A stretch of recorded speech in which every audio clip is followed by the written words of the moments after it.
भाजपा के कुछ लोगों ने नारी तू नारायणी को नारी तू नौकरानी बना दिया है, इस स्लोगन को ही चेंज कर दिया है। ऐसा मैं इसलिए कह रही हूं क्योंकि कुछ लोग जो ऊपर बैठे हुए हैं वो यही चाहते हैं कि जो औरत उनके इशारों पर नाचे, जो उनकी बात माने, जो गॉसिप्स का हिस्सा बने, उसको तो वो प्रदेश में, दिल्ली प्रदेश में महिला मोर्चा अध्यक्ष भी बना सकते हैं। जो आदमी उनके इशारों पर नाचे उनको भी वो प्रदेश अध्यक्ष बना सकते हैं। ऐसा मैं इसलिए कह रही हूं क्योंकि वैजयंत पांडा जी जो दिल्ली के प्रभारी हैं और बीजेपी के उपाध्यक्ष भी हैं, उनके 2 असिस्टेंट आज से 2.5 साल पहले मुझसे मिले थे और उनमें से एक का नाम था सना और फीमेल का, और मेल का नाम था विनोद राणा।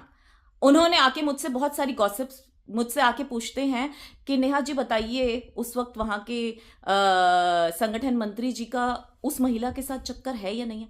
अरे भाई, मैं यहाँ काम करने आती हूँ या दुनिया के चक्कर देखने आती हूँ कि किसका किसके साथ चक्कर चल रहा है या नहीं चल रहा, और मुझे इससे क्या लेना देना।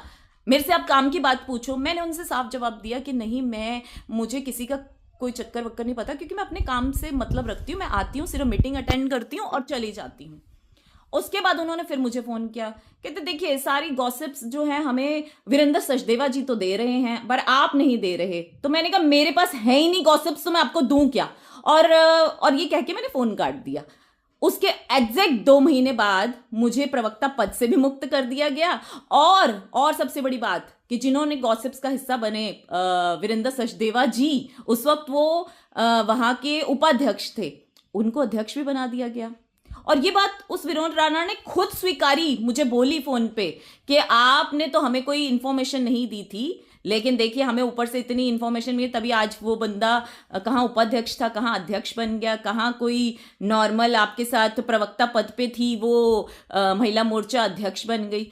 तो इसका मतलब कि जो औरतें गॉसिप्स का हिस्सा बने, जो आदमी गॉसिप्स का हिस्सा बने, जो गलत काम करे, जनता की सेवा ना करें, उनको ये ऊपर के पद देते हैं। और जो जनता की सेवा करना चाहे, जनता के लिए काम करे, दिन रात एक करे, झुग्गी बस्तियों में जाके बसने वाले, मैंने कोई एक बार नहीं, मैं पिछले 9 साल से झुग्गी बस्ती के लिए काम कर रही हूँ, झुग्गी बस्ती की महिलाओं के लिए, जबकि हमारा अच्छा खासा बिजनेस है।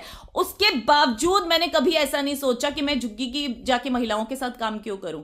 लेकिन इनको काम नहीं चाहिए था, इनको गॉसिप्स वाली महिलाएं चाहिए थी। इन्होंने देखा ये क्या बात है, वैजयंत पांडा जी के पीएस ने कहा ये क्या है, ये तो बेकार मतलब औरत है, ये तो सिर्फ काम काम काम, और जहां पैसा लगाना हो बस पैसा लगाते, राजनीति तो इसको आती ही नहीं। और आज भी ये लोग यही बोलते हैं कि इसको राजनीति तो आती ही नहीं। भैया अगर ऐसी इतनी ओझी और घटिया राजनीति होती है तो मैं सच में, मुझे राजनीति नहीं आती। मैं सोशल वर्कर ही अच्छी हूं, लेकिन मैं इतना कहना चाहूंगी, एक औरत का अपमान आपने किया है ना, तो दिल से ये बद्दुआ है। मैं इस वक्त सेल्फी, मतलब मेरी ये हालत कि मैं इतनी टॉर्चर मेंटली हो चुकी हूं कि हार के मुझे ये सब बोलना पड़ रहा है।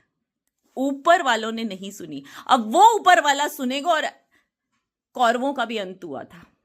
कौरवों को लगता था हम बहुत बड़ी सेना है, हमारा तो अंत हो ही नहीं सकता, एक द्रौपदी क्या कर लेगी। तो मैं आज यही कहूंगी, इतिहास गवाह है कि जब किसी मासूम औरत के साथ अन्याय होता है ना, तो वो ऊपर वाला सुनता है। बस।